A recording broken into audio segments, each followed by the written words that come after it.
بسم اللہ الرحمن الرحیم۔ رسول اللہ صلی اللہ علیہ وآلہ وسلم نے ارشاد فرمایا، ہر روز صبح کے وقت دو فرشتے آسمان سے نازل ہوتے ہیں تو ان میں سے ایک کہتا ہے اے اللہ خرچ کرنے والے کو بدل عطا فرما، جبکہ دوسرا کہتا ہے اے اللہ بخیل کو تباہی سے دوچار کر۔ رسول اللہ صلی اللہ علیہ وآلہ وسلم نے ارشاد فرمایا، دعا کی قبولیت کے یقین کے ساتھ اللہ سے دعا کرو اور جان لو اللہ قلب دل غافل سے کی گئی دعا قبول نہیں فرماتا۔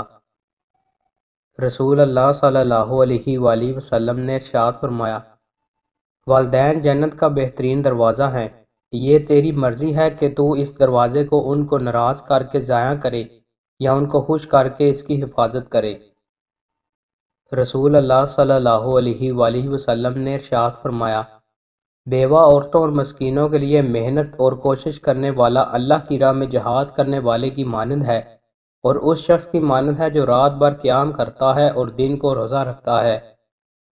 رسول اللہ صلی اللہ علیہ وآلہ وسلم نے ارشاد فرمایا، اللہ کے کچھ بندے ایسے ہیں جنہیں اللہ تعالیٰ بندوں کو فائدہ دینے کے لیے نعمتوں سے نوازتا ہے، جو وہ خرچ کرتے ہیں ان کے لیے برقرار رکھتا ہے، جب وہ روک لیتے ہیں تو اللہ تعالیٰ ان سے چھین لیتا ہے اور دوسروں کو عطا کر دیتا ہے۔ رسول اللہ صلی اللہ علیہ وآلہ وسلم نے ارشاد فرمایا، جب تم میں سے کوئی شخص کھانا کھائے تو اپنے دائیں ہاتھ سے کھائے، اور جب تم میں سے کوئی شخص پیے تو اپنے دائیں ہاتھ سے پیے، کیونکہ شیطان بائیں ہاتھ سے کھاتا ہے اور بائیں ہاتھ سے پیتا ہے۔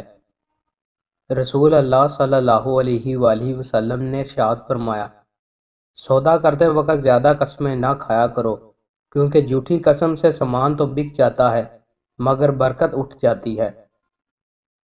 رسول اللہ صلی اللہ علیہ وآلہ وسلم نے ارشاد فرمایا، اللہ تعالیٰ فرماتا ہے تین لوگوں کے خلاف قیامت کے دن میں خود مدعی بنوں گا۔ نمبر 1، جو میرے نام پر عہد کر کے وعدہ خلافی کرے۔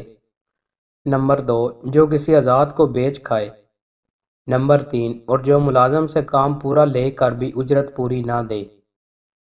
دوستوں مزید اچھی ویڈیوز کے لیے ہمارے چینل کو سبسکرائب لازمی کریں۔ بہت شکریہ۔